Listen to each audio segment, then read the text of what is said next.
압력과 힘을 요구하는 설계, 최소치 설계가 되겠습니다. 9번의 답 1번. 10번. 최적의 CRB. CRB란 말은 조종 반응비를 말합니다. 조종 반응비 설계 시 고려해야 될 사항으로 옳지 않은 거예요. 1번. 조종 장치의 조작 시간 지연은 직접적으로 CRB와 관계 있죠. 관계 없다 틀렸죠? 관계가 깊습니다. 그래서 조종 장치의 조작 지연은 CRB와 직접적인 관계가 있다. 2번. 계기의 조절 시간이 가장 짧게 소요되는 크기를 선택한다. 맞고. 3번. 작업자의 눈과 표시 장치의 거리는 주행과 조절에 크게 관계되죠. 4번. 짧은 주행시간 내에서 공차 인정 범위를 초과하지 않는 계기를 마련합니다. 따라서 답 1번이에요. 11번. 동작 거리가 멀고 관역이 작을수록 동작에 걸리는 시간이 길어짐을 나타내는 법칙입니다. 자, 이것을 피츠의 법칙이라고 그러죠. 피츠의 법칙입니다. 따라서 답 1번입니다. 13번. 외위와 중위의 경계가 되는 것 뭐죠? 고막입니다. 고막. 와, 고막 터지겠다 이런 말 쓰잖아요. 외위와 중위의 경계는 고막입니다. 14번. 양립성에 적합하게 조종장치와 표시장치를 설계할 때 얻을 수 있는 결과 옳지 않은 겁니다. 양립성에 적합하게 설계하면 그러면 인간 실수가 증가가 아니죠. 감소입니다. 감소. 인간 실수가 감소하게 된다. 반응시간도 감소하게 되고 학습시간이 단축되고 사용자 만족도가 향상되겠죠. 따라서 답 1번. 15번. 시각적 부호의 세 가지 유형입니다. 시각적 부호의 세 가지 유형. 자, 이거 임묘추라고 하면 됩니다. 임묘추. 무슨 말이에요? 임의적 부호, 묘사적 부호, 추상적 부호. 임묘추. 따라서 사실적 부호가 틀렸습니다. 16번. 인간-기계 시스템에서 기본적인 기능이 아닌 것입니다.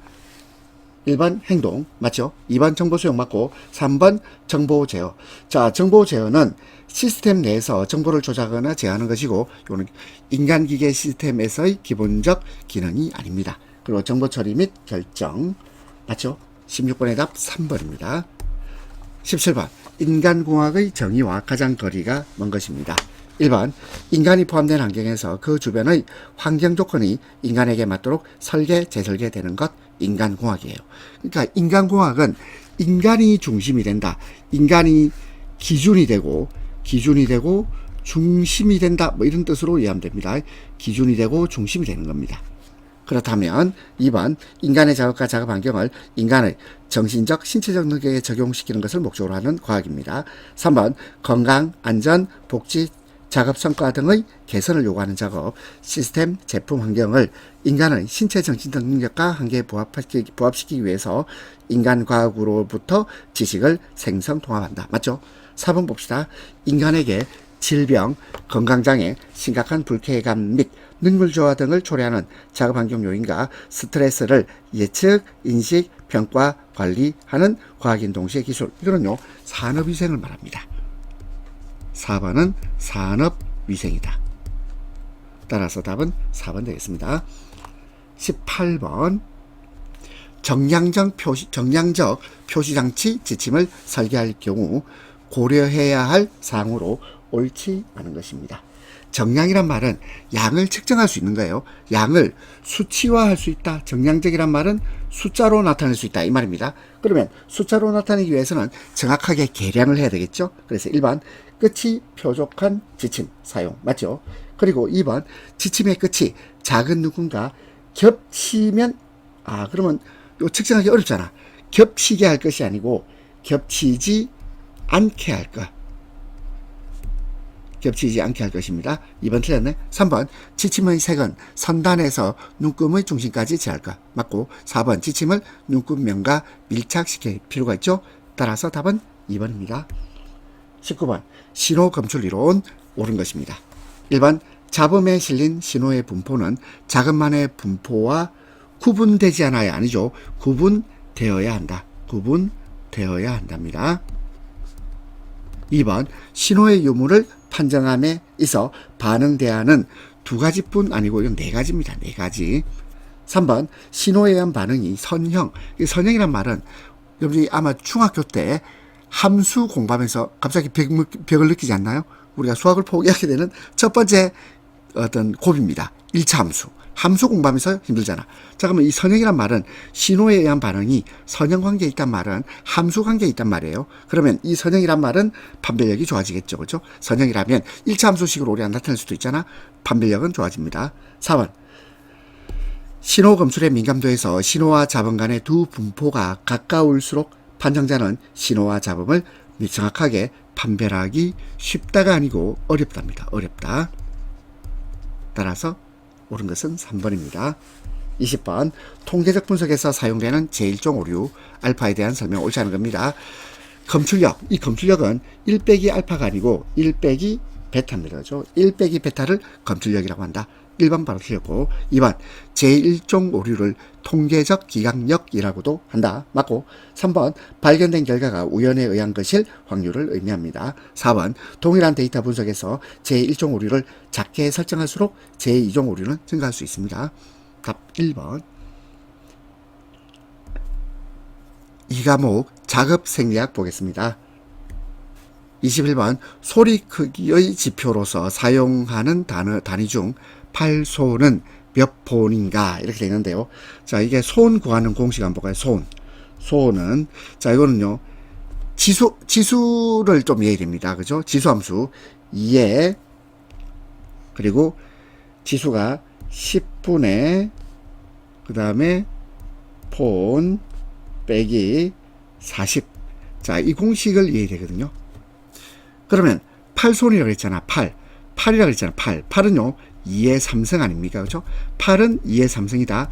그럼 8은 2의 3승이니까 요 숫자가 3이 돼줘야 돼. 요게 3이 돼줘야 된다. 그죠? 요게 뭐가 돼야 된다? 2의 3승. 2의 3승이 되려면 그럼 어떻게 될까요? 요 폰이 70이 되죠. 그죠? 폰이 70이 돼야 됩니다. 자, 먼저 모르겠다. 자, 외웁시다. 8소는 70폰입니다. 8소는 70폰. 8소는 70폰. 8소는 70폰. 이렇게 해서 공부하시면 됩니다. 22번. 육체적 작업에서 생기는 우리 몸의 순환기 반응에 해당하지 않는 겁니다. 1번. 혈압 상승. 맞죠? 그 다음에 2번. 심박 출량의 증가. 맞고. 그 다음에 산소 소비량 증가. 요거는요, 호흡기하고 관련되죠. 순환기가 아니고 호흡기입니다. 4번. 신체에 흐르는 혈류의 재분배. 답은 3번입니다. 23번. 어떤 작업의 평균 에너지 값이 6kcal per minute, 60분간 총 작업 시간 내에 포함되어야 하는 휴식 시간은 몇 분인가? 단, 머레레 방법을 적용, 기초 대사를 포함한 작업에 대한 권장 평균 에너지 값의 상한은 4kcal per minute입니다. 자, 그럼 이것도요, 여러분들이 뭘 해야 되냐면, 휴식 시간을 우리가 R이라고 하죠. R 공식을 알 필요가 있습니다. 휴식 시간은 R은 E는 뭐냐면, 작업 중 평균 에너지 소비량을 E라고 해요. 2 빼기 1.5. 자, 1.5는 뭐냐면, 휴식 시간 중에 에너지 소비량입니다. 그리고 분해, 그 다음에 T는 총 작업 시간. T는 총 작업 시간. 그리고 E가 아까 말했죠? 작업 중 평균 에너지 소비량 빼기 S는 권장 평균 에너지 소비량을 말합니다. 그러면 여기다 이제 실수 넣으면 돼요. 자, 먼저 E를 봅시다. 작업 중 평균 에너지 소비량 뭐라고 돼 있죠? 6이라 돼 있죠. 자, 뒤에 부호 생략하고 6입니다. 6 빼기 1.5. 그 다음에 T. 자, T가 뭐죠? T는 총 작업 시간인데 분으로 됩니다. 60분이에요. 60. 그 다음에 E. 자, E가 아까 봤지만 6이었죠. 그 다음에 S는 권장 평균 에너지 소비량. 권장 평균 에너지 소비량은 4입니다. 4. 이렇게 계산하시면 되겠습니다. 자, 계산됩니까? 자, 6 빼기 1.5 하면 이건 4.5죠. 4.5. 그 다음에 60 곱하기 6 빼기 4 하면 120이죠. 120. 이렇게 정리하시면 되겠네요. 그러면 이거 정리하면 정리됩니까? 자, 잘 정리 안 되면 그냥 4분의 120 해보세요. 4.5라 돼 있는데 4분의 120 하면 자, 0.5 빼버리고 4분의 120, 30 아닙니까? 근데 4.5니까 30보다는 작은 수다. 30보다 작은 수 여기 있네요. 답 3번. 자, 이것도 외워볼까요? 이것도 외우기 좀 어렵네요. 평균 에너지 값 6, 그 다음에 총 작업시간 60분. 자, 그때 휴식시간은 몇 분일까? 이렇게 되어 있고요. 그리고 권장 평균 에너지 값이 상하는 4입니다. 4. 자, 답은 3번. 24번. 신체 부위를 움직이지 않으면서 고정된 물체에 힘을 가하는 상태의 근력. 이것을 등척석이라고 그래요. 등척. 이 척이 좌척자거든. 좌척자고 등이 같을 등자입니다. 이 척이라는 말이 뭐냐면요. 척이란 말이 길을 재는 단위 아닙니까? 그죠? 그래서 신체 부위를 움직이지 않고 고정된 물체에 힘을 가하는 상태의 근력을 등척성 근력이라고 해요. 답은 2번입니다. 그래서 이 등척성 근력은 정적 상태를 말하죠.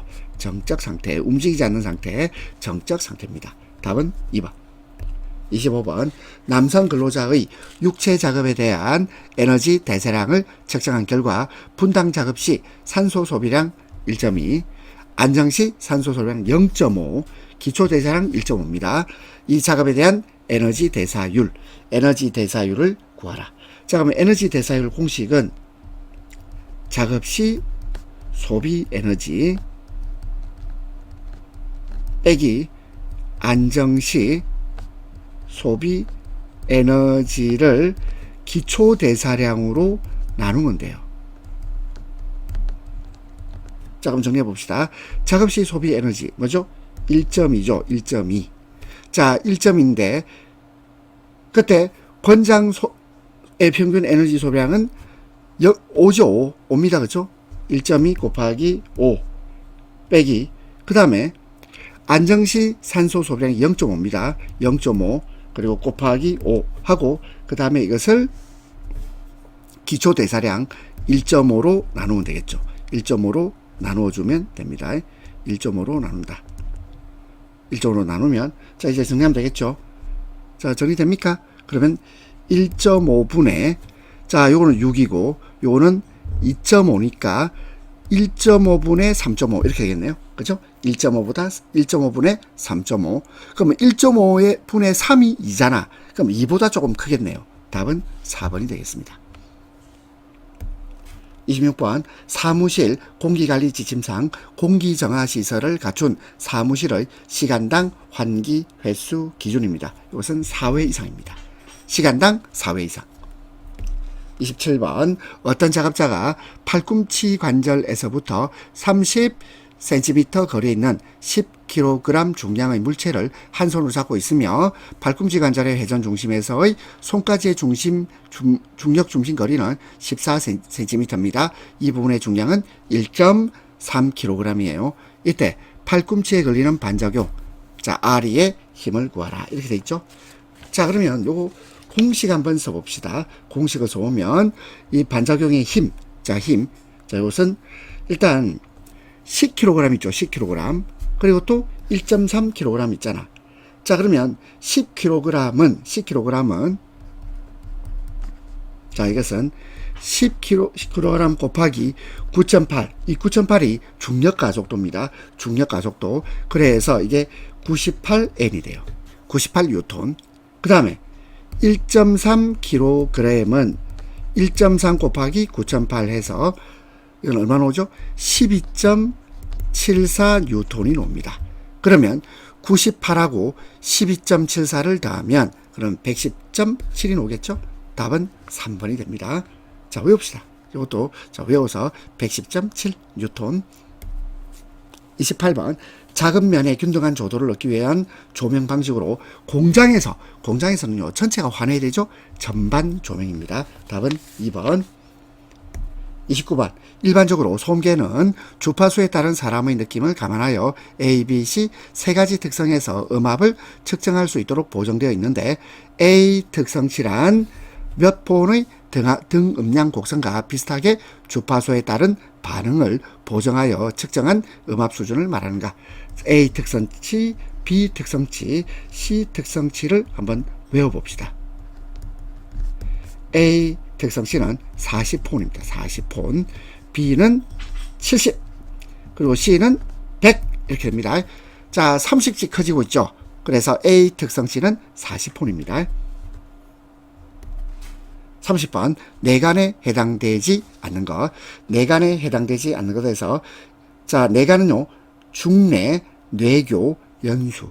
중내, 뇌교, 연수로 이루어져 있습니다. 그래, 간내 아니죠? 따라서 30번의 답 1번입니다.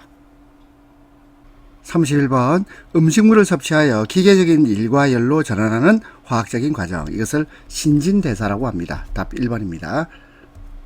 32번 정신적 작업 부하를 측정하는 생리적 측정치에 해당하지 않는 것은 1번 부정맥지수, 정신적 작업 부하를 측정하는 생리적 측정치 맞죠? 2번 산소 소비량.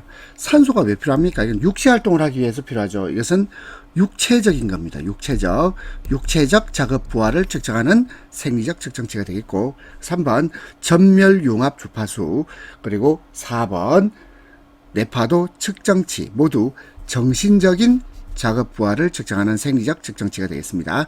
다만 산소 소비량은 육체적 작업 부하를 측정하는 생리적 측정치입니다. 답은 2번이고요. 33번 최대 산소 소비 능력 관한 설명으로 옳지 않은 것입니다. 1번 산소 섭취량이 일정하게 되는 수준, 최대 산소 소비 능력입니다.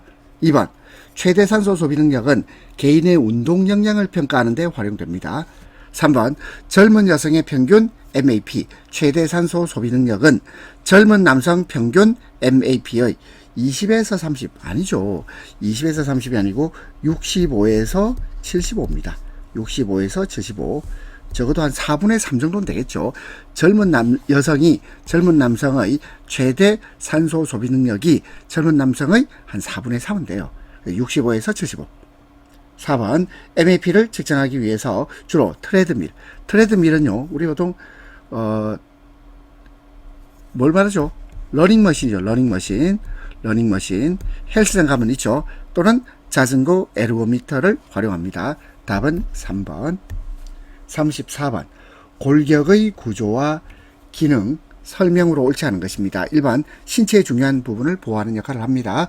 2번 소화, 순환, 분비, 배설, 신체 내부의 환경 조절, 신체 내부죠. 요 뭡니까? 이것은 내분비계에 대한 설명입니다. 내분비계에 대한 설명. 3번 골격은 뼈, 연골, 관절로 이루어지며 사지 및 몸통을 움직이는 피동적 운동기관으로 작용한다. 맞죠? 4번 혈구세포를 만드는 조혈 기능과 칼슘과 인 등의 무기질을 저장하여 몸이 필요할 때 공급해주는 역할을 합니다. 골격입니다. 따라서 답은 2번.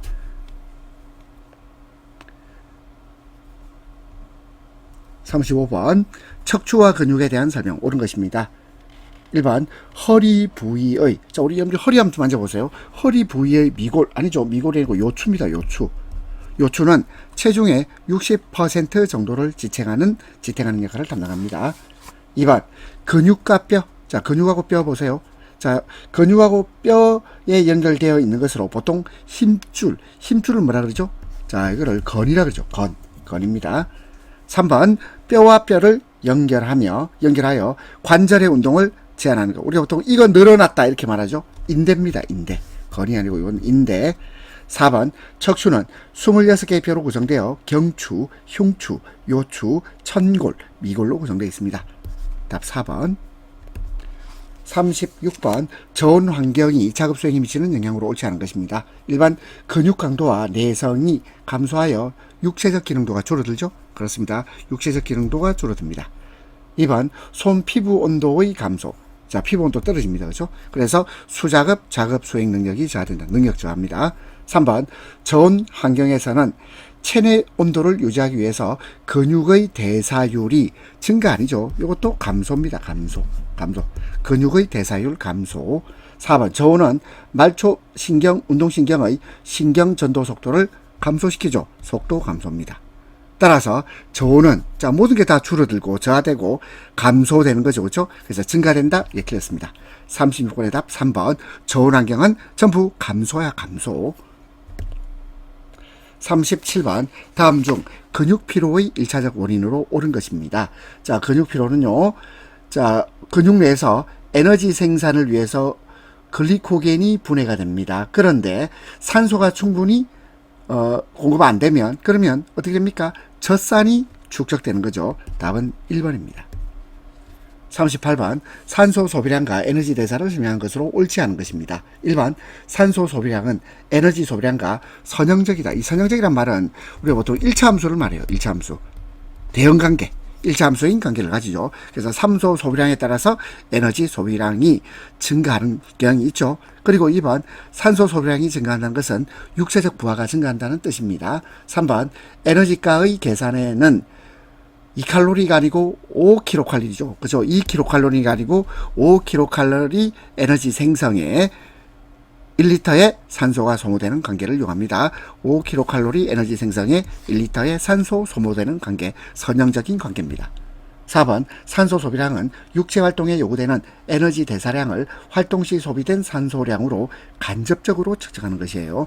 산소 소비량이죠. 옳지 않은 것은 3번. 39번 점광원으로부터 어떤 물체나 표면에 도달하는 빛의 밀도입니다. 빛의 밀도, 이게 뭐죠? 루멘이죠. 루멘 퍼 제곱미터입니다. 루멘. 따라서 답은 4번입니다. 자, 1번의 니트. 자, 니트는 단위 면적당 빛의 밝기. 단위 면적당 빛의 밝기를 니트랍니다. 그리고 2번과 3번 램버트나 칸델라. 램버트나 칸델라는 광도학에서 사용되는 단위입니다. 따라서 빛의 밀도 루멘입니다. 루멘. 답 4번. 40번 진동이 인체에 미치는 영향으로 옳지 않은 것입니다. 자, 진동이 막 느껴져요. 그러면요 심박수가 감소가 아니죠. 이거는 증가입니다. 증가. 그리고 2번 산소 소비량 증가입니다. 3번 근장력도 증가하고요. 4번 말초 혈관은 수축됩니다. 답 1번. 자, 이제 세 번째 과목이에요. 산업심리학 및 관계법규를 보겠습니다. 41번 리더십은 교육 훈련에 의해서 향상되므로 좋은 리더는 육성될 수 있다. 훈련을 통해서 육성될 수 있다. 이게 뭐죠? 이게 행동 접근법이 되겠습니다. 그래서 리더가 취하는 행동에 중점을 두고 리더십을 설명하는 이론이 되겠고요. 42번 하우스의 경로 목표 이론 중 리더 행동에 따른 4가지 범주에 해당하지 않는 겁니다. 자, 하우스의 경로 목표 이론에 따르면 지시적 리더, 그리고 지원적 또는 후원적 리더, 그리고 참여적 리더, 그리고 성취 지향적 리더가 있죠. 방임적 리더는 범주에 해당하지 않습니다. 답은 1번. 43번 부주의란 말은 주의를 기울이지 않았다 이런 말이에요. 부주의에 대한 사고방지 대책 중 정신적 측면입니다. 정신적 측면. 자, 여기서 3번 보세요. 작업 조건을 개선하는 것. 이것은요 물리적 측면입니다. 물리적 측면. 따라서 답은 바로 3번이고요. 1번 안전의식을 높인다. 맞고요. 작업의욕을 고취시킨다. 불어넣는다. 맞고 주의력 집중훈련을 한다. 모두 정신적 측면의 대책이고 작업 조건을 개선은 물리적 측면의 대책입니다. 44번 집단 행동에 있어 이성적 판단보다는 감정에 좌우됩니다. 감정에 좌우되면서 공격적이다. 공격적은 몹이죠. 몹 또는 맙. 공격적이라는 특징. 거기에 비해서 패닉은 방어적인 특징을 가지고 있습니다. 패닉은 방어적이고 몹은 공격적이다. 그리고 패션은 뭡니까? 이건 유행 따라하는 거죠. 유행에 따른 행동. 그리고 크라우드는 그냥 단순히 사람들이 모인 거예요. 크라우드, 군중을 말합니다. 따라서 공격적이라는 특징을 갖는 것은 몹이 되겠다. 답 2번. 45번 제조물 책임법에서 정의한 결함의 종류입니다. 제조물 책임법에서 정의한 결함은 제조상, 설계상, 표시상이죠. 제조상, 설계상, 표시상, 제설표, 제조상, 설계상, 표시상 결함, 기능상 결함은 이거는 종류로 정의되어 있지 않습니다. 따라서 답은 2번. 46번 인간 오류에 관한 일반 설계 기법 중 오류를 범할 수 없도록 설계하는 거죠. 오류를 범할 수 없도록 사물을 설계하는 것. 이게 뭡니까? 이것은요 배제하는 겁니다. 그렇죠? 배제 또는 베타, 익스클루전 설계를 말합니다. 1번부터 보겠습니다. fail safe. fail이 뭐죠? fail은 기계나 부품에 고장이 있어도 기계나 부품의 고장, fail은 고장났다. 고장나더라도 항상 안전하게 작동할 수 있도록 설계하는 거. 고장이 났는데 안전하도록 설계하는 겁니다. 그 다음에 인터락. 인터락은 뭐냐면 안전성을 확보하기 위한 모든 조건이 만족될 때만 작동되도록 하는 거죠. 그러면 이게 대표적으로 인터락 설계는요, 전자레인지 보면 돼요. 전자레인지. 이 전자레인지 문을 열면요, 작동이 자동적으로 멈추죠. 이것이 인터락 설계입니다. 그 다음에 3번, exclusion. 배타 또는 배제 설계죠. 배타 설계. 자, 이것은 오류를 범할 수 없도록 사물을 설계하는 것을 말합니다. 그리고 4번에 prevention. 자, prevention은요, 이건 보호라고 번역합니다. 보호 설계. 보호 설계. 또는요, 바보가 풀은 바보입니다. 바보가 사용해도 안전하도록 풀프루프 설계입니다. 그래서 사람의 부주의로 인한 실수를 미연에 방지하도록 설계하는 이것을 프리벤션 설계나 풀프루프 설계라고 해요. 따라서 답은 3번. 47번. 집단을 공식과 비공식으로 나눕니다. 자, 그럼 비공식 집단으로 나누었을 때 그 특징, 규모가 크다 틀렸죠? 규모는 작습니다. 작고, 그리고 그 비공식 집단의 구성원 사이에 끈끈해요. 그 동료의 욕구가 강하죠. 그리고 개인적 접촉의 기회가 많습니다. 그리고 감정의 논리에 따라서 운영되는 것, 비공식 집단. 비공식 집단입니다. 그러면 공식 집단은 여러분들 나중에 공부하시겠지만 관료제가 적용되는 집단입니다. 대표적으로 뭐겠습니까? 회사 또는 학교.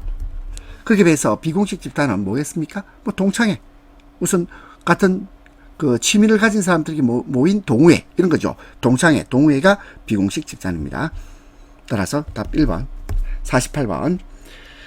자, 이제 우리가 보통 이제 문자를 해석하다가 이제 계산하는 문제가 나왔습니다. 자, 여러분 상당히 머리가 좀 아프실 거고요. 자, 그 다음에 이게 E가 뭡니까? E가 자연지수죠. 자연지수고, 이 값이, 이것이 약 2.71인데, 그냥 제가 편의상 2.7이라고 하겠습니다. 자, 우리 E 계산을 할 건데요. 자, 보겠습니다. 인간 신뢰도 구하는 공식은 어떻게 됩니까? 2의 마이너스 입실론, 그 다음에 t, 요거죠. 이게 공식이에요. 자, 뭐 조금 어렵습니다만은 한번 보겠습니다. 작업자가 제어반의 압력계를 계속적으로 모니터링하는 작업에서 압력계를 잘못 읽어서 에러를 범할 확률이 100시간에 1회입니다. 100시간에 1회. 그럼 무슨 말일까요? 에러를 범할 확률이 100분의 1. 100분의 1이니까 제가 편의상 0.01 이렇게 하겠습니다. 그리고 작업을 시작한 후 200시간 시점에서 인간 신뢰도입니다. 그럼 인간 신뢰도는, 자, 이 공식에 대입해 볼까요? 대입해 봅시다. 이건 어떻게 되는 거죠? 2가 있고, 그 다음에 마이너스, 자, 입실로는, 자, 이건 뭐냐면, 뭘 넣어야 되죠? 자, 요거는 100분의 1, 0.01을 넣으면 되겠죠? 0.01. 자, L을 범할 확률입니다. 그 다음에 T는 시간인데요. 200시간이라 돼 있죠. 그래서 200을 곱하면 됩니다. 그러면 2의 마이너스 2승. 요거는 2의 제곱분의 1인데, 자, 우리가 2가 뭐라 그랬죠? 2가, 이것이 약 2.7이라고 그랬으니까 2의 제곱은 2.7을 제곱해 보세요. 2.7 곱하기 2.7. 2.7 곱하기 2.7 하면 7.29쯤 되죠. 약 7.29. 자, 계산이 좀 힘들죠? 저도 힘듭니다. 2.79분의 1입니다. 2.79분의, 아니, 2.79가 아니죠. 7.29인데 왜 2.79일까요? 자, 보세요. 이제 계산 안 되는 거 보이죠? 자, 이거 2.7 곱하기 2.7 아닙니까? 그러면 7.29분의 1이에요. 그러니까 약 그렇다, 이 말이야. 그러면 약 그러면, 그럼 요거 대충 계산해 보세요. 그럼 어떻게 될까요? 요거는 0.1 얼마 이래 되겠죠? 답은 3번이 됩니다. 자, 그래서, 자, 요거 외워볼까요? 에러를 범할 확률이 100시간에 1회. 자, 100분의 1, 0.01. 작업을 시작한 후 200시간 시점, 인간 신뢰도. 자, E 마이너스 입실론 T. 자, 요거는 E 마이너스 0.01 곱하기 200. 2의 마이너스 2승. 2제곱분의 1. 요거는 약 7.29분의 1 하면 0.1 어쩌고저쩌고. 답 3번. 49번 보겠습니다. 미국 국립산업안전보건연구원. 자, 이걸 편의상 NIOSH라고 하겠습니다. 자, NIOSH에서 제안한 직무 스트레스 요인에 해당하지 않는 겁니다. 자, 이것은 환경 요인, 그리고 작업 요인, 조직 요인 세 가지를 들고 있습니다. 환경 요인, 작업 요인, 조직 요인. 자, 근데 성능 요인은 아닙니다. 왜냐하면 성능 요인은 개인의 역량이나 능력 또는 업무 수행 결과 등과 관련된 요인이죠. 이건 직무 스트레스 요인하고는 관련이 없죠. 성능 요인은 아닙니다. 답 1번. 50번. 다음 조직에 의한 스트레스 요인은 급속한 기술 변화에 대한 적응이 요구되는 직무나 직무의 난이도나 속도를 요구하는 특성을 가진 업무와 관련하여 역할이 과부하됩니다. 역할이 과부하되어서 받게 되는 스트레스를 과업 요구죠. 과업 요구가 되겠습니다. 자, 이것은 업무에 대한 압박감, 불안감을 유발해서 스트레스를 유발할 수 있죠. 과업 요구입니다. 51번 반응 시간. 리액션 타임, 반응 시간입니다. 1번과 2번 보세요. 자, 1번과 2번 보면 반응 시간에 대한 정의로서 다 틀렸죠. 반응 시간이 무엇입니까 하면 반응 시간은 자극이 있은 후 동작을 개시하기까지 걸리는 시간입니다. 자극이 있은 후 동작을 개시하기까지 걸리는 시간이 반응 시간이에요. 3번 단순 반응 시간에 영향을 미치는 요소 자극, 양식, 자극의 특성, 자극 위치, 연령. 맞죠? 3번 답이네요. 4번 여러 개의 자극을 제시하고 각각에 대한 서로 다른 반응을 할 과제를 준 후에 자극이 제시되어 반응할 때까지의 시간을 단순 반응 시간이 아니고 이것은 선택 반응 시간입니다. 선택 반응 시간. 따라서 옳은 것은 3번. 52번. 재해의 발생 원인 중 직접 원인, 1차 원인에 해당하는 겁니다. 우리 직접 원인은 물적 원인과 인적 원인을 말해요. 물적 원인 그리고 인적 원인이 이것이 직접 원인, 1차 원인이 되겠습니다. 답 4번. 53번. 집단을 이루는 구성원들이 서로에게 매력적으로 걸리어 그 집단 목표를 달성하는 정도를 나타내며 소시오메트리란 말은 집단 내의 구성원들 사이에 서로 좋아하는 감정도 있고 싫어하는 감정도 있겠죠. 자, 이것을 포착해서 분석해서 집단의 구조, 인간관계, 사기 등을 측정하는 이론을 소시오메트리라 그래요. 그래서 소시오메트리 연구에서는 실제 상호 선호 관계의 수를 가능한 상호 선호 관계의 총수로 나누어서 지수, 인덱스 지수로 표현한다. 이게 뭐죠? 이것이 집단 응집성입니다. 집단 응집성. 답은 3번이 되겠습니다. 그러면 우리가 응집성 지수를 요 내용으로 가지고 한번 해볼까요? 자, 이거는 응집성 지수는 가능한 상호작용의 수를 분모로 하고 그리고 실제 상호작용 수를 분자로 하면 응집성 지수가 나오겠습니다. 따라서 답 3번. 54번. A 사업장의 도수율이 2로 산출돼서 도수율이 2다. 자, 도수율이란 말은 연근로자가 100만 시간당, 자, 이건 100만입니다. 100만 시간당 발생한 재해 건수가 2건이다. 이것이 도수율입니다. 답 4번. 55번. 원자력발전소 주제어실 직무는 4명의 운전원으로 구성된 근무조에 의해 수행되고 이들의 직무 간에는 서로 영향을 끼치게 된다. 근무조원 중 1차 계통의 운전원 A, 1차 계통의 운전원 A, 2차 계통의 운전원 B. 자, 간의 직무는 중간 정도의 의존성 15%에 있어요. 운전원 A의 기초 인간 실수 확률, A의 기초 인간 실수 확률, 자, 이게 0.001입니다. 이때 운전원 B의 직무 실패를 조건으로 한 운전원 A의 직무 실패 확률은 얼마인가? 자, 이거는요, 일단 식 적어 놓고 외우겠습니다. 일단 보니까 의존성이 0.15죠. 15%죠. 15%는 이건 0.15입니다. 0.15. 그러면 0.15 곱하기 1하고 더하기. 그 다음에 자, 의존성이 15%니까 의존성이 없는 경우는 1 빼기 0.15 이러면 되겠죠. 1 빼기 0.15. 그래서 0.15 있고 1 빼기 0.15 있고 그리고 이때 A의 기초 인간 실수 확률이 0.001이에요. 요거 0.001을 곱하면 되겠습니다.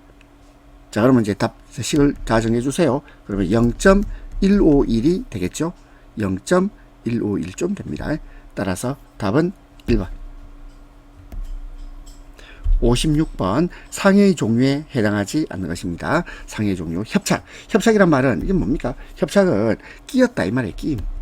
몸이 끼었다, 손가락이 끼었다, 끼임을 협착이라고 합니다. 이것은 사고 형태죠. 이건 상해의 종류가 아니고 사고 형태입니다. 2번 골절. 자, 뼈가 부러졌고요. 부종. 부종이란 말은 몸이 붓는 증상입니다. 그다음 중독, 질식. 자, 전부 상해의 종류에 해당할 수 있는데 협착은 아닙니다. 협착은 사고의 형태입니다. 57번 인간의 의식 수준과 주의력에 대한 다음 관계가 옳지 않은 겁니다. 자, 의식 수준 있고 의식 모드 있고 행동 수준, 신뢰성 있는데 자, 쭉 한번 보세요. 여기 보니까 D를 한번 볼까요? D. 자, D를 보니까 의식 수준. 자, 첫 번째 의식 수준, 그리고 무의식, 그리고 행동 수준이 수면입니다. 이때 신뢰성은 높다가 아니죠. 제로입니다. 제로. 신뢰성 제로. 따라서 틀린 것은 4번입니다. 58번 할리의 도미노 이론을 순서대로 나열한 것은 돼 있는데요. 자, 일단 선천적인 원인이 있어야 되죠. 유전. 그 다음에 후천적인 환경도 있어야 됩니다. 환경. 유전적 요인과 사회적 환경 첫 번째. 그 다음에 이제 개인의 결합. 자, 개인적인 문제 있어야 되죠. 그 다음에 그로 인해서 불안전한 행동, 불안전한 상태, 그리고 사고가 일어납니다. 그리고 재해가 발생합니다. 그럼 이게요, 순서대로 되어 있죠. 순서대로. 따라서 답은 2번입니다.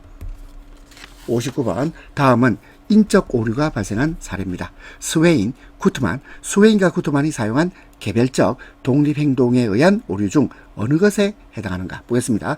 컨베이어 벨트 수리공 작업을 시작하면서 동료에게 컨베이어 벨트를 시작하면서 동료에게 작동 버튼을 살짝 눌러서 벨트를 조금만 움직이라고 이른 뒤 수리 작업을 시작했습니다. 그러나 작동 버튼 옆에서 서성이던 동료가 순간적으로 중심을 잃으면서 작동 버튼을 힘껏 눌렀다.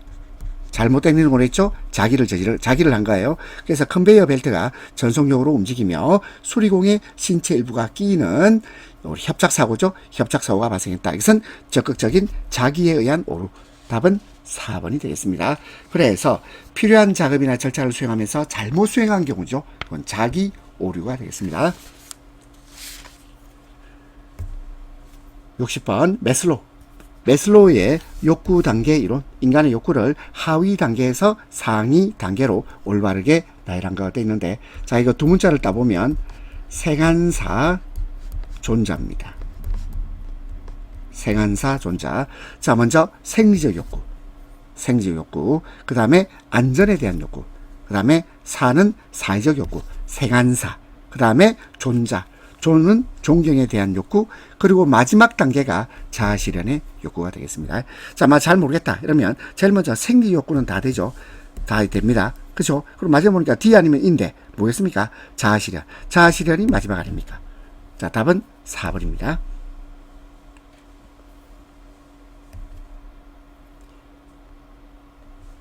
네 번째 과목, 근골격계 질환 예방을 위한 작업관리입니다. 61번 작업관리의 문제 해결 방법으로 전문가 집단. 자, 우리 전문가가 뭡니까? 전문가. 여러분이 예전에 그리스 로마 신화가 막 이 회자가 되던 그 그리스 시대를 생각해 보세요. 그때 신전에 여자들이 무슨 이렇게 여신 복장을 하고 막 예언을 하고 그렇게 하는 거 뭡니까? 뭡니까 이거? 이게 대표적으로 델포이 신전에 있는 사람들이죠. 그죠? 델포이. 맞나요? 그럼 델포이 신전에 있는 전문가를 델파이 기법이라고 하죠. 답은 4번입니다. 전문가 집단의 의견과 판단을 추출하고 그 다음에 종합하여 집단적으로 판단하는 방법, 이것은 델파이 기법이 됩니다. 전문가 기법, 이렇게 기억하면 돼요. 델파이 기법은 전문가 기법이다. 자, 답은 4번입니다. 62번 시설 배치 방법 중 공정별 배치 방법 장점에 해당하는 것입니다. 자, 일단 답부터 봅시다. 공정별로 배치하게 되면 전문적인 작업 지도가 용이합니다. 3번이 답이네요. 1번 운반 길이는 길어집니다. 2번 작업 진도 파악이 어렵죠. 그리고 제공품이란 말은 아직 완성되지 않은 물품, 아직 완성되지 않은 물품을 제공품이라 하는데 공정별 배치는요, 제공품이 아무래도 많아집니다. 생산 길이 요거 길어지죠. 따라서 장점은 3번입니다. 63번 동작 경제의 원칙 중 작업장 배치에 관한 원칙입니다. 1번 모든 공구나 재료는 지정된 위치에 있도록 합니다. 맞죠? 그리고 2번 공구의 기능을 결합하여 사용한다. 이 결합하여 사용하는 거, 이건 무엇에 대한 겁니까? 이것은 작업 방법에 관한 거죠. 작업 방법. 작업 방법에 관한 원칙이지 작업장 배치에 관한 원칙이 아니에요. 그래서 2번 틀렸고, 3번 가능하다면 낙하식 운반 방법을 사용합니다. 위에서 아래로 낙하식 운반 방법. 4번 작업이 용이하도록 하는 적절한 조명을 비춰줍니다. 답 2번. 64번 다음 중 허리 부위나 중량물 취급 작업에 대한 유해 요인의 주요 평가 방법입니다. 자, 우리 허리 뭐하다 다치죠? 뭘 들어 올리다가, 자 보세요, 들어 올린다. 이게 뭐냐면 L을 봅니다. 요게 요 L이 리프팅이에요. 리프팅.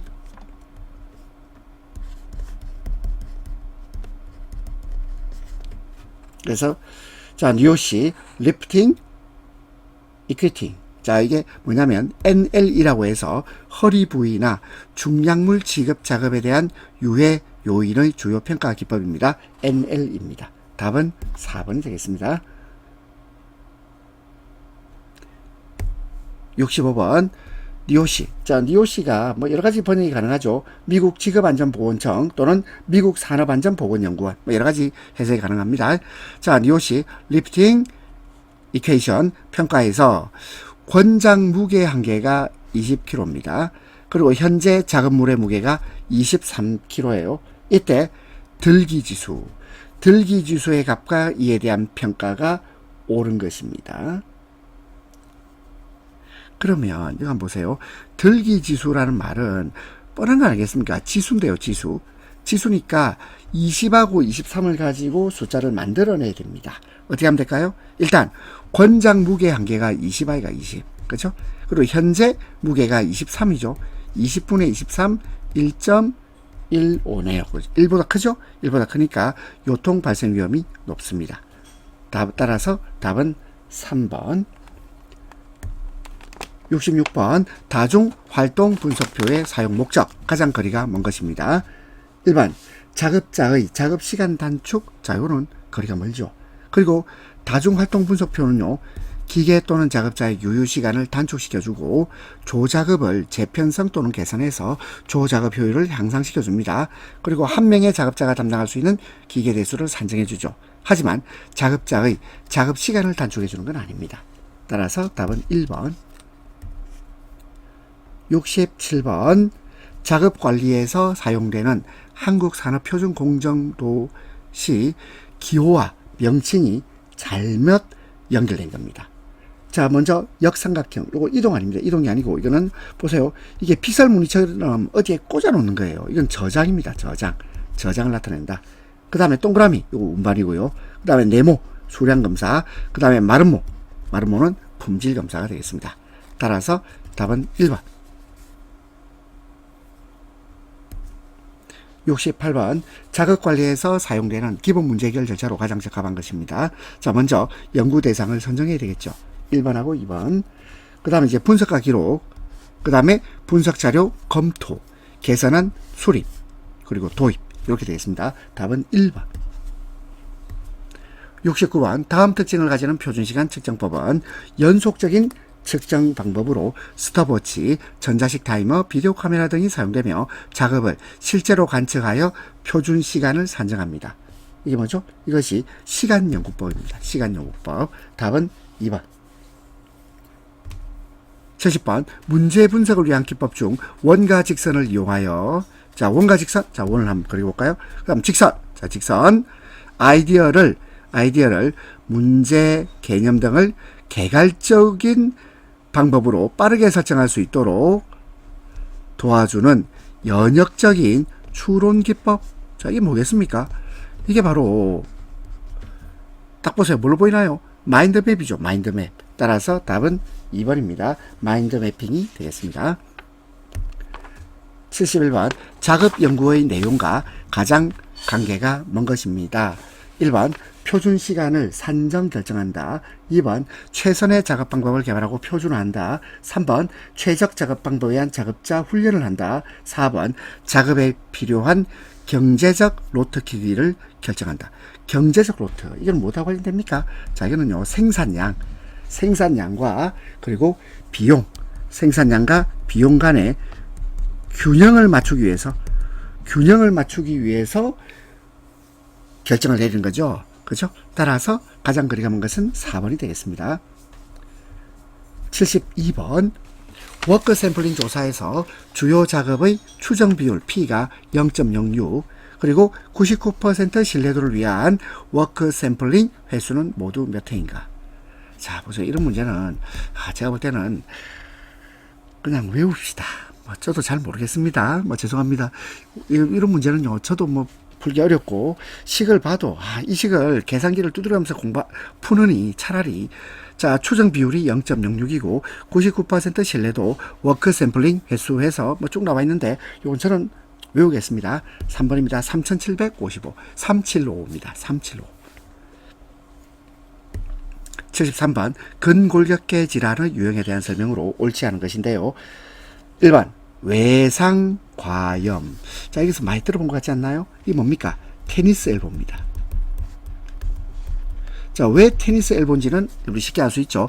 테니스를 좀 과도하게 치다 보면 발꿈치 부위 인대가 염증이 생겨요. 늘어나죠. 그래서 발생하는 현상 외상과염입니다. 2번 수근관 증후군은 손목이 꺾인 상태나 과도한 힘을 준 상태에서 반복적 손운동할 때 발생하는 게 수근관 증후군입니다. 3번 회내근 증후군은 과도한 망치질, 노젓기 운동, 자 동작, 손가락이 저리고 손가락 굴곡이 약화되는 증상, 이것이 회내근 증후군. 4번 반복, 구부림, 진동 등에 의하여 건의 섬유질이 손상되거나 찢어지는 등의 건에 염증이 생기는 질환입니다. 건의 염증, 이 답 나왔네요. 건염 아닙니까? 건의 염증, 건염. 따라서 옳지 않은 것 4번입니다. 74번 3시간 동안 작업 수행 과정을 촬영 워크 샘플링 방법으로 200회를 샘플링한 결과 300번의 손목 꺾임이 확인되었어요. 그렇다면 200회를 샘플링하니까 30번의 손목 꺾임이 확인되면, 그러면 일단 손목 꺾임 발생 확률은 어떻게 될까요? 확률은 요거는요 200분의 30 이러면 되겠죠. 따라서 0.15입니다. 0.15. 그리고 지금 우리가 하는 것은 시간당, 자 시간은요 시간당 손목 꺾임이죠. 그러면요 시간당 손목 꺾임 시간은 어떻게 하면 될까요? 0.15 곱하기 60분 이라면 되죠. 1시간이 60분이니까 그러면 1시간에 9분이 되겠네요. 답은 2번. 75번 동작 분석할 때 스패너에 손을 뻗치는 동작, 스패너에 손을 뻗치는 동작입니다. 적합한 서블릭 문자기호입니다. 먼저 H는요 홀드입니다. 홀드는 뭐죠? 잡고 있기. 자 P는 뭐냐면 포지션, 자기 자리에 놓기죠. 바로 놓기.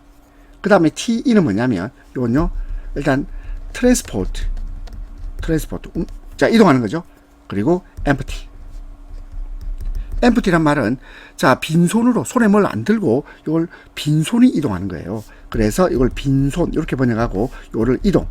그래서 읽을 때 이렇게 씁니다. 빈손 이동. 그러면 스패너에 손을 뻗친단 말은 손에 아무것도 쥐어지지 않은 상태에서 스패너를 잡으려고 하는 거죠. 근데 잡기 전이잖아. H 아니고. 그 다음에 포지션, 바로 놓기, 이것도 아니죠. 그 다음 TE는요 좀 빈손으로 이동하는 거 3번이 답입니다. 그 4번 SH는요 서치입니다. 서치, 찾기. 답은 3번. 76번 작업 수행도 평가 시 사용되는 레이팅 계수입니다. 자 레이팅 계수가 뭡니까 하면, 자 레이팅 계수는 자 뒤에 가면 다시 오거든요. 그때 보도록 하고요. 일단 관측 시간치의 평균값을 레이팅 계수로 보정하여 보통 속도로 변환시켜준 개념. 야, 이것은 표준 시간이 아니고 이걸 뭐라 그러죠? 정미 시간이라고 해요. 정미 시간. 따라서 1번 바로 틀렸습니다. 관측 시간치의 평균값을 레이팅 계수로 보정하여 보통 속도로 변화시켜준 개념을, 자 이것을 정미 시간이라고 합니다. 정미 시간. 그리고 레이팅이라는 것은 자 뒤가 나오겠지만 한번 볼까요? 작업 관측자가 자기 자신의 머릿속에 지니고 있는 올바른 작업 태도의 개념하고 관측 대상자의 작업 태도를 비교해서 정량하는 것. 자, 이것을 레이팅 계수라고 합니다. 레이팅. 2번 정상 기준 작업 속도를 100으로 보고 100보다 큰 경우는 표준보다 빠르고 100보다 작은 경우는 느린 것을 의미합니다. 3번 레이팅 계수가 125일 경우에는 동작이 매우 숙달된 속도, 장시간 계속 작업하면 필요할 것 같은 작업 속도로 판정할 수 있습니다. 4번 속도 평가법에서의 레이팅 계수는 기준 속도를 실제 속도로 나누어서 계산하고 레이팅 시 작업 속도만을 고려하므로 적용하기가 쉬워서 보편적으로 사용합니다. 자, 1번 다시 보겠습니다. 관측 시간치의 평균값을 레이팅 계수로 보정하여 보통 속도로 변환시켜준 개념을 표준시간이 아니고 정미시간입니다. 정미시간. 77번 근골격계 질환 관리 추진팀 내 보건관리자 역할로 옳지 않은 겁니다. 1번 근골격계 질환 예방 관리 프로그램의 기본 정책을 수립해서 근로자에게 알리는 자는 누구죠? 그건 사업주입니다. 사업주 또는 사용자의 역할입니다. 2번 주기적으로 작업장을 순회 근골격계 질환을 유발하는 작업 공정 및 작업 유해 요인을 파악하죠. 3번 7일 이상 지속되는 증상을 가진 근로자가 있을 경우 지속적인 관찰, 전문의 진단 의뢰 등 필요한 조치를 합니다. 4번 주기적인 근로자 면담 등을 통해 근골격계 질환 증상 호소자를 조기에 발견하는 일을 합니다. 자, 1번 근골격계 질환 예방 관리 프로그램 기본 정책 수립. 근로자에게 알리는 자는 근로자하고 밀접한 관련이 있는 사업주, 사용자가 되겠죠. 78번 표준자료법의 특징입니다. 자, 1번 레이팅 필요 없습니다. 필요 없다. 2번 표준시간의 정도가 떨어집니다. 뛰어난 게 아니고 떨어진다. 3번 직접적인 표준자료 구축 비용이 크죠. 과거의 자료를 다 분석해야 되기 때문에 비용이 많이 들어요. 4번 작업 방법 변경 시 표준 시간을 설정할 수 없답니다. 없다. 왜냐하면 표준자료법은 과거의 자료를 가지고 분석하기 때문에 그래요. 그래서 작업 방법의 변경 시 표준 시간을 설정할 수 없습니다. 79번 산업안전 보전 법령상 근골격계 부담 작업에 해당하지 않는 것은 단기간 작업 또는 간헐적 작업은 제외입니다. 1번 하루 10회 이상 25kg 이상의 물체를 드는 작업 근골격계 부담 작업 맞죠? 2번 하루에 총 2시간 이상 분당 2회 이상 4.5kg 이상의 물체를 드는 작업도 근골격계 부담 작업입니다. 3번 하루에 총 1시간 이상 아닙니다. 이게 2시간 이상이죠. 총 2시간 이상 쪼그리고 앉거나 무릎을 굳힌 자세에서 굽힌 자세에서 이루어지는 작업도 근골격계 부담 작업. 4번 하루에 4시간 이상 집중적으로 자료 입력 등을 위해서 키보드 또는 마우스를 조작하는 작업도 근골격계 부담 작업입니다. 답 3번. 80번 근골격계 질환 예방 대책 옳지 않은 겁니다. 1번 단순 반복 작업은 기계를 시켜야죠. 기계를 사용한다 맞고, 그 다음에 작업 순환, 작업을 좀 이게 서로 돌아가면서 해야 돼요. 로테이션, 작업 순환을 실시한다 맞습니다. 3번 작업 방법, 작업 공간을 인간공학적으로 설계한다 맞고요. 4번 작업 속도와 작업 강도를 점진적 강화 아니죠. 점진적 강화 아니고 적절하게 조절입니다. 적절하게 조절한다. 자, 여러분들 80문제까지 푼다고 고생 많으셨는데, 자, 도중에 우리가 계산식들이 좀 있었죠. 로그, 또 자연지수, 그리고 또 뭐 여러 가지 지수를 계산하는 문제가 있었는데요. 너무 스트레스 받지 말고 그 문제를 공부하지 않더라도 합격하는데 전혀 어려움이 없도록 그렇게 준비하는 게 더 낫겠습니다. 그리고 경우에 따라서는 우리가 이제 공식도 몇 번 하다 보면 이게 익숙해지거든요. 익숙해지면 우리가 기본 문제 다 풀 수 있습니다. 그러니까 처음에는 좀 이게 건너뛰더라도 양해를 해주시고, 자, 다음 회차를 또 보도록 하겠습니다. 수고하셨습니다.